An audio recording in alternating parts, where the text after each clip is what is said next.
What is up, everyone? It is your girl, Miss Sophia the Diva, and I am back here again for another live review and discussion of BET's Being Mary Jane, Season 4, Episode 3, Getting Real. So we've gone from getting naked to getting real. And shit just got real for Mary Jane.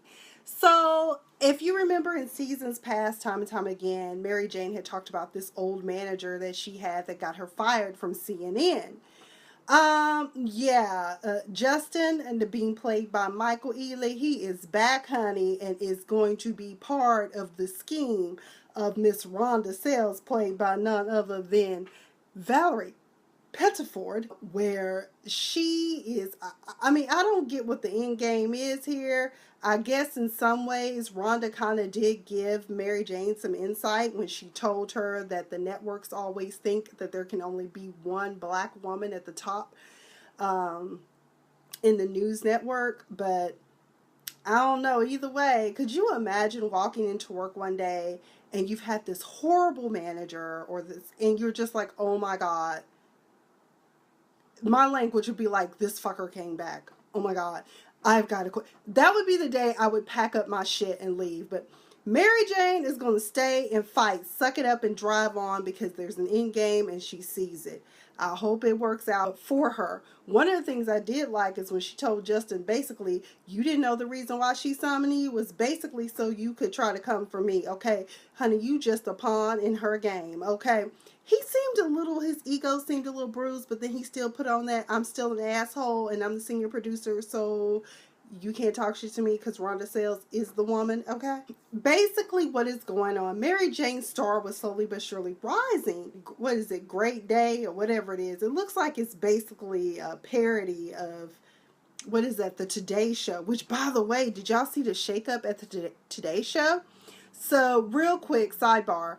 Today's Show has hired Megyn Kelly, who comes from Fox News, right? We know Fox News is notorious for race baiting, just alternative facts, falsehoods, you name it, they engage in it. And so now Megyn Kelly, I remember I saw an article that says Megyn Kelly going to be less racist now that she's going to be on NBC as opposed to Fox. Well, Tamron Hall is now exiting the show.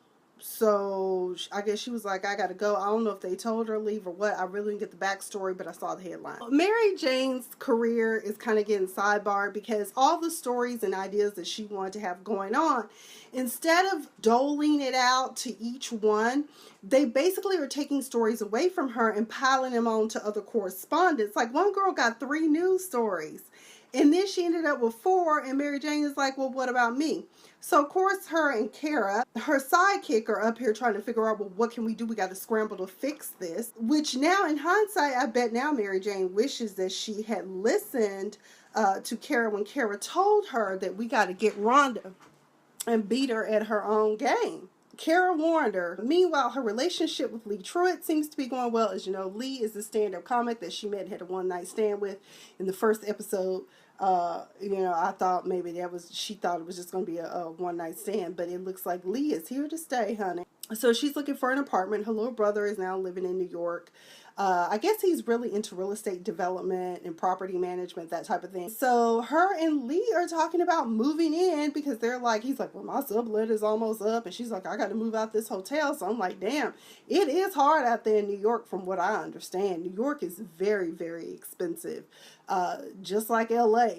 Actually, LA is a few $1,000s probably below the price points in New York. But I tell you what is expensive, Hong Kong. Cheap to eat, cheap to shop, try paying rent. That shit ain't cheap. But either way, it looks like economics might be bringing these two together to move in together. Cardi B. Who doesn't know who Cardi B is? She's on Love and Hip Hop. She's the loudest mouth. She got her teeth fixed, honey, hair done, nails done, everything done. She getting this money. She getting this paper. She's making an appearance on Being Mary Jane, where she plays in, get this, a reality show. I love Cardi B. I love her personality. I love just her being her genuine. She owns who she is. And her character, Mercedes, was not too far from this. I was laughing because Lee, like myself, as a stand-up comic, we try to get material from wherever we can get it. Now, as if living in Long Beach and working in downtown Long Beach isn't enough for me, I also get material from reality shows, and that's what Lee was saying, because Mary Jane was like, I can't believe you watch this stuff. But then that's when she gets a story idea, and she decides that she's going to feature Cardi B's character Mercedes on a segment. They were actually able to sell it on the slick, her and Kara. So they tried to pitch it to Rhonda. Rhonda's like, no, that's just not for me. I would never do such a story. And so they end up putting Michael Ealy's character, Justin, and Mary Jane together. And he is being such an ass about this whole process. When the day comes for this interview, basically he gives her these pre-typed written questions. Because just going back real quick, she went into Garrett, who I guess is like the station manager or whatever he is. I don't know what he is. Garrett's the little white guy that was trying to seduce Mary Jane into taking over for Rhonda. But then, of course, we know Rhonda flipped the script and was like, I ain't going nowhere. I'm signing a 5-year contract. But basically, Justin has already started to do what some sneaky ass managers will do. They see you as a threat, and they will go into your boss's office and start putting little things and ideas in their head, saying things about you that are not necessarily true, or skewing the truth in a way to make it seem like, damn, she is a bad employee.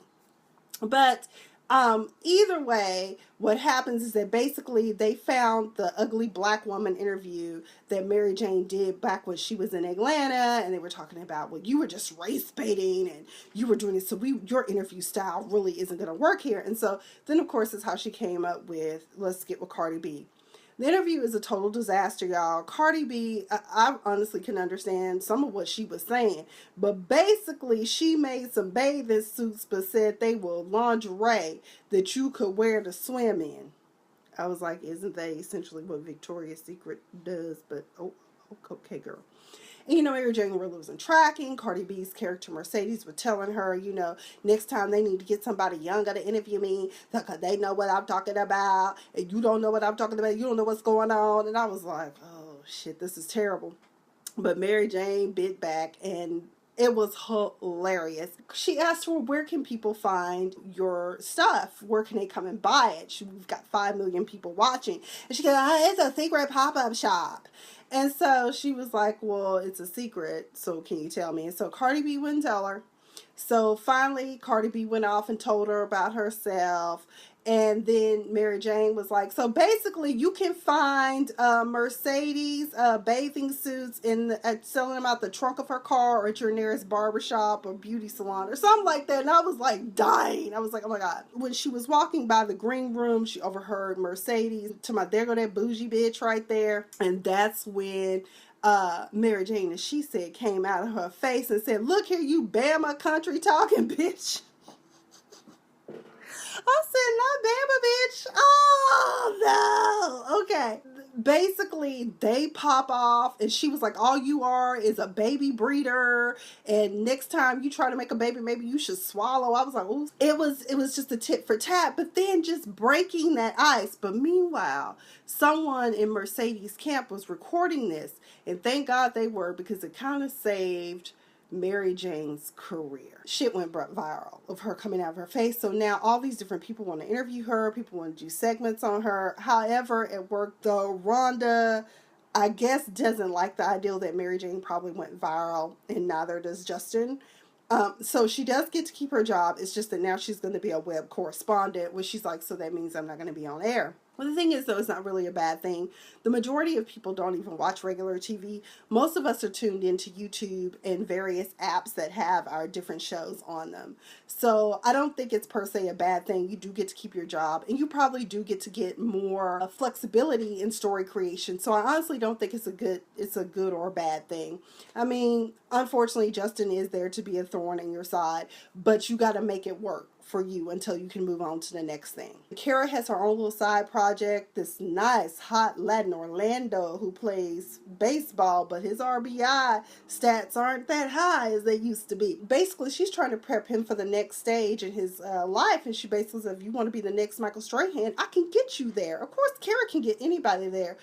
Oh, Lisa Vidal can get you there, honey. So she gets him coached up, and it looks like he does a great job on air. There's a little flirting in between them. As a matter of fact, at the close of this episode, he showed up at her front door with tequila.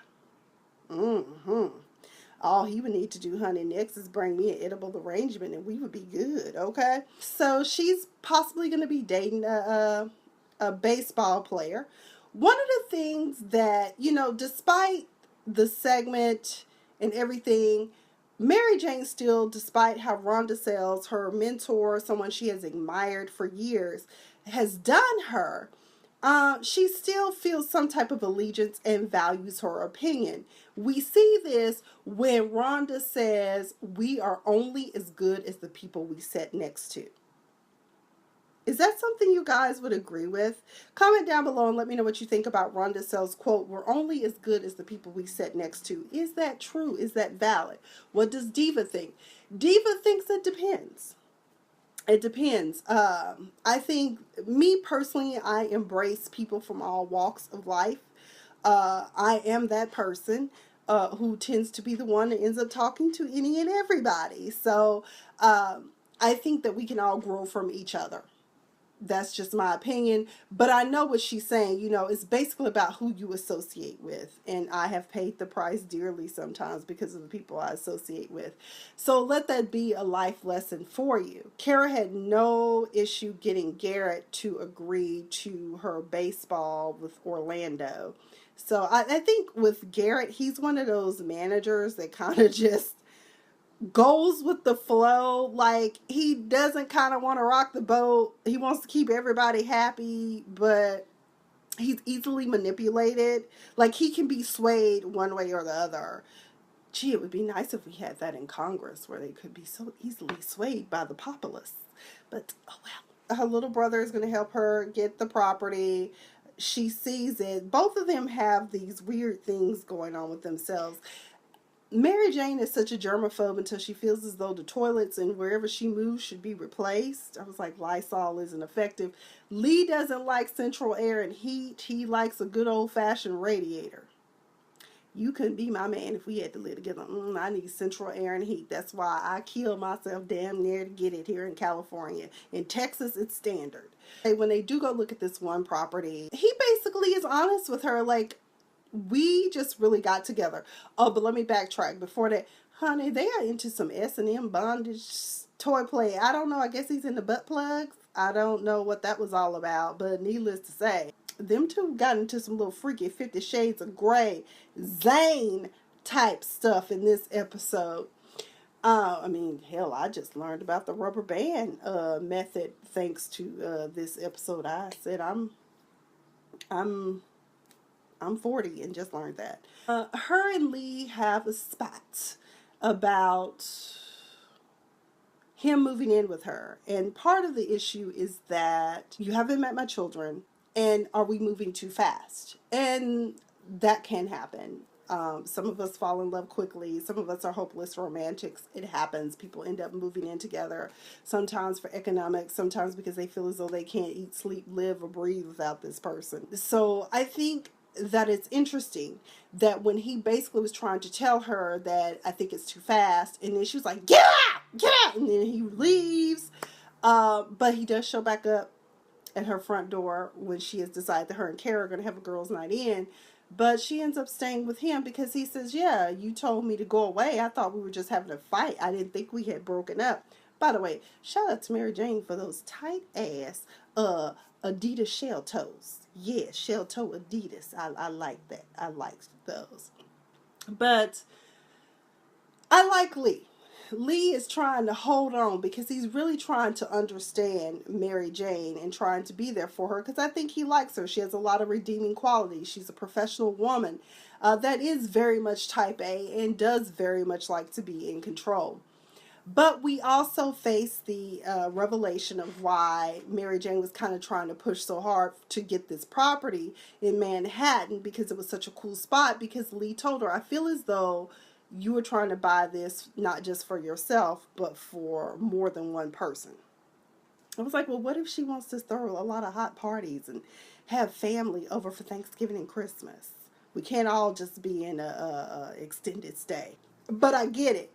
We are, of course, told that the reason why Mary Jane is trying to push for a relationship is what happens to so many of us. And I've talked about this before in a different video, where people expect women in our society to be married, to be established, to have all this going on at a certain age. Mary Jane is about to turn 40. The revelation is I still have no children. I don't have a stable relationship. I just thought my life would be different. Join the club, Mary Jane. I just turned 40 at the top of the year. I thought my life would be different. I thought I would be having a corner office out looking something and being a courtroom warrior. Well, that still hasn't happened. I haven't given up on it. But like Lee said, 40, especially for a black woman, is the new 20. It's awesome. So, I mean, I think all of us get to an age where we feel like, I mean, I know I feel like, whew, oh, the stories I could tell you about my life, how I feel about it right now. But it doesn't matter how old you are. Life can start. I didn't know that Louise Hay, if you're not familiar with her, she's a great author and meditation advisor, natural healing person. She really didn't start her big career until she was 62 and a woman's almost 90. So just think about it, she's had 30 years almost of a whole career. Anything is possible. So, you know, I even have to coach myself up about it. But ladies, let's not rush into something just because society says. I think is the message here. Let's just get real with ourselves and just stay in our lane and stay focused on the task and things that we want to accomplish. And as I've emphasized time and time again, it's perfectly okay if some of us never become parents because some of us are just part of the village. I do hope and pray that my godchildren feel sorry enough for Auntie to please come and make sure I get in a decent nursing home. And of course, some of my siblings are so young enough that they'll just take care of me. Jada, CJ, James, yeah, y'all gonna take care of your big sister, right? Yeah, okay. That's all I've got on Being Mary Jane. But other than that, comment down below. Let me know what you think. Be sure to subscribe, like. Let's talk about this episode of Being Mary Jane, Getting Real. I'm enjoying season 4. It's a little off. It's a little different from the prior seasons, I know, but I kind of like it because it really is dealing with the complexities of trying to balance your work life and your love life and just trying to keep everything together. A shout out to BET for making that programming. But again,